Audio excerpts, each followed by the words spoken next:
Hello hi नमस्कार जय जगन्नाथ। आज आम पार्वती आखड़ा घर में आम आज राखड़ा चली। आज आम मेस रे कौन हो रोसई चलो देखा आसत देखा। आम आसी पार्वती मेस रे पहुँच गलु। आज नना आज कौन रोसई मटन है कौन समस्ते ना अलग अलग कौन है देखिए मटन देखा खोल देखा देखा कौन मटन केमी कषिच देखा खोल कि कषा देखा। अरे अरे कषा है ना मांस तो पड़ी पड़ी आउ कौन एक्स्ट्रा है बिना प्याज रसुण वाला खाऊंगी ना कौन है पनीर है। अरे पनीर भी सारी आमर काकड़ी साल आउ कौन है देखिए ओह एटा पनीर है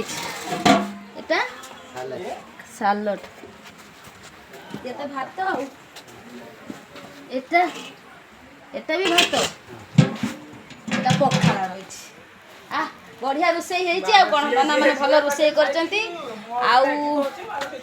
कौन कह तुम मैंने आज भी जी खाइबार भी इच्छा अच्छी पार्वती आपण मैंने भी खाई पारे एतिक रोचु आम मेस रु गलु मेस तो नना रोसई कर बढ़िया रोसई है जार खाइबार इच्छा अच्छी आउ थे भी कहूँ आपण मैंने मेस खाई पारती रोची जय जगन्नाथ।